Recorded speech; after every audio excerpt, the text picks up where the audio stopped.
Jester. Hello everyone, welcome back into the GSMC Dead Ball Sports Podcast, brought to you as always by the GSMC Sports Network. And for our third segment of today's show, we'll be talking about a player who could definitely alter how the league looks over the next coming months, wherever he decides to end up, or if he doesn't end up anywhere at all and stays put in Cleveland. Let's talk about Myles Garrett here.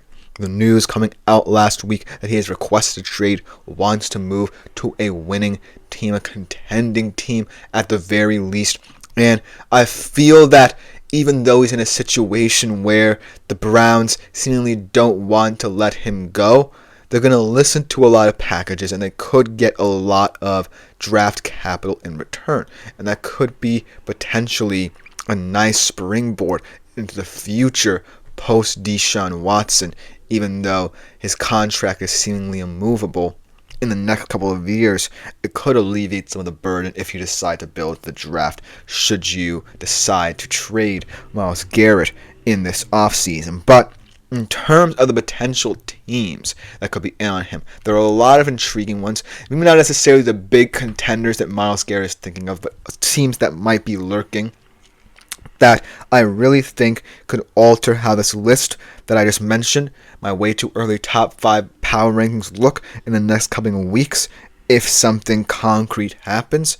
But ultimately, all of these teams have the draft capital and the packages that I think Cleveland might be interested in, because it's going to be difficult to sway them. So if your team that wants to be in the Myles Garrett sweepstakes, you're going to have a lot of capital and a lot of assets that you're willing to give up for Garrett. So these are the 4 teams that I feel like are willing to go all in on a player like Garrett. So without further ado, let's jump right into it, starting off the team that missed my rankings but could definitely leapfrog into them in the coming weeks or months ahead, the Detroit Lions. And this is a no-brainer here. Once Aiden Hutchinson went down last year, they really did not generate that much pass rush. In fact, I think they were 31st in sacks last year. And now that you lost Aaron Glenn, you want to give new defensive coordinator, which one is it? John Morton, I think. No, John Morton's the new OC. Calvin Shepard's the new DC. You want to give him a franchise player, a generational talent to line up against, alongside another generational talent in Aiden Hutchinson once he comes back, because those two edge rushing coming off the edge could be very dominant in their own right, could really collapse a lot of pockets, and really could rival a lot of these defenses like the Eagles, say potentially the Rams, if they get going, as one of the best defenses in the NFL. I don't know why I blinked out on a couple other elite defenses here, but if the Lions were to acquire him, were willing to give up a lot of assets to, I would immediately see them as such, even though we don't necessarily know how Calvin Shepard's philosophies will carry over now that he's their new DC. But ultimately, I think that it would be a move that really kind of springboards this new era where Dan Campbell has a lot more control than he had when Johnson and Glenn were there. And it would be proactive, because when I think of this Lions team now, I think of them as a team that now have a lot more questions about how their philosophies are going to look with new defensive coordinator and offensive coordinator positions. And with this potential signing, this potential trade going down, it kind of pushes those questions along. It kind of gets rid of any white noise surrounding these new guys coming in. So that's why I think they should be at the top of the list, potential Myles Garrett landing spots, and definitely a place that could contend for many years.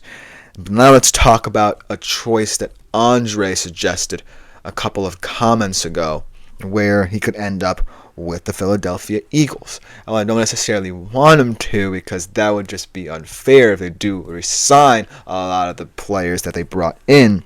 I do think that they are an aggressive team, and Howie Roseman has shown that in the offseason. And like I said, guys like Josh Sweat, guys like Milton Williams are free agents.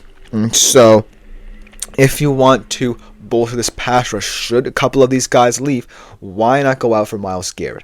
And I know that part of their defensive success in the past couple of years has stemmed from them being able to draft and develop a lot of talent.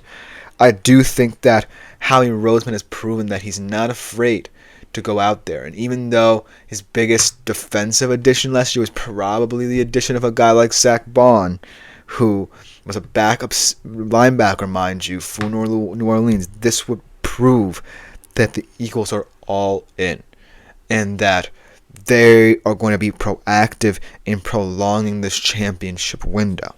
So look for the Eagles to really kind of carry this debate over where Myles Garrett ends up, because they're playing with house money right now. Say they lose a couple of those pieces up front, and you're thinking, if you're a Philly fan, you could find another guy in the draft.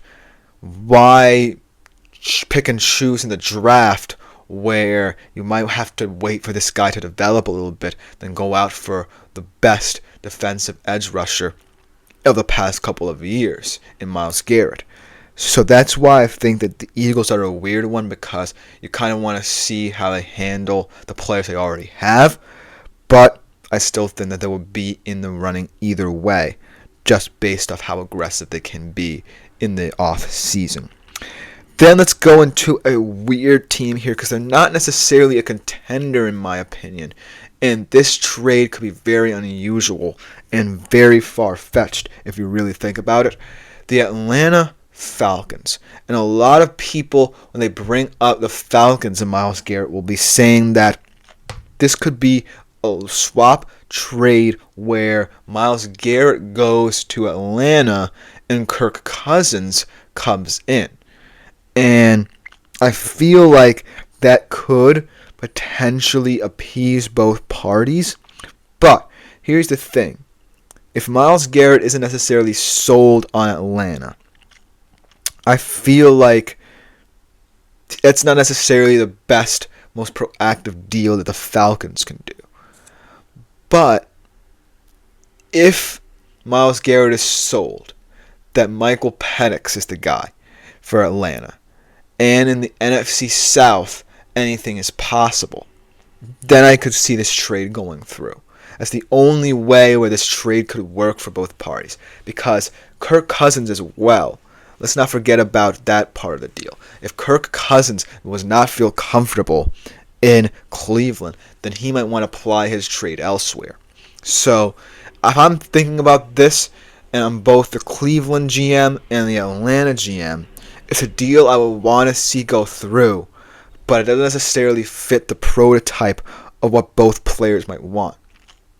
Because I truly feel that Kirk Cousins wants to remain a starting quarterback somewhere, and there are a couple spots that could want him, maybe even potentially like a Tennessee where he could be seen as a bridge option.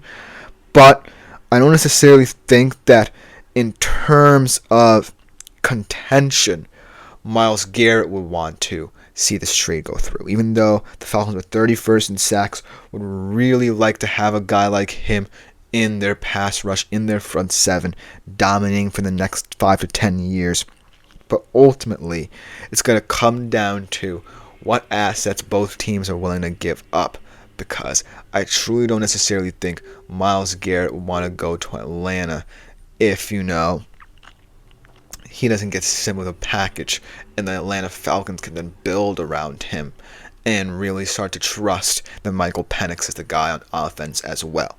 So Atlanta is a really, really weird team in this sweepstakes, just because I could see it happening, but it's going to take a lot to happen as well.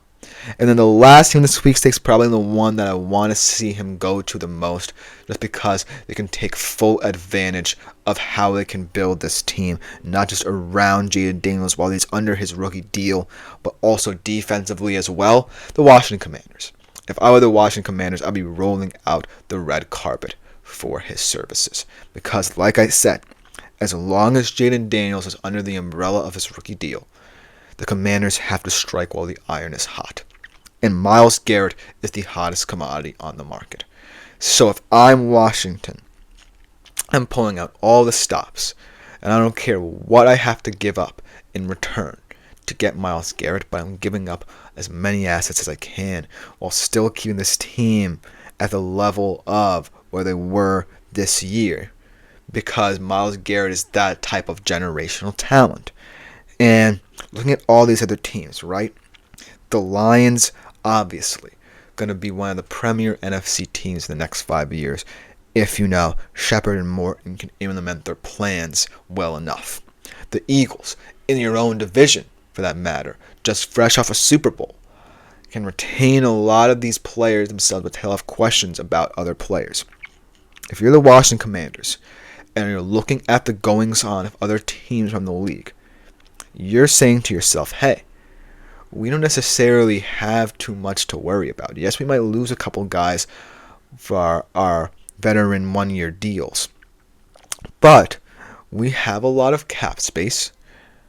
Jaden's going to be on this deal for another 3 to 4 years. So why not go out and make the aggressive moves? Be proactive. Challenge teams not just within your own division, but other teams around the NFL to keep up with you. Because, yes, there are going to be questions about Jaden Daniels as well next year.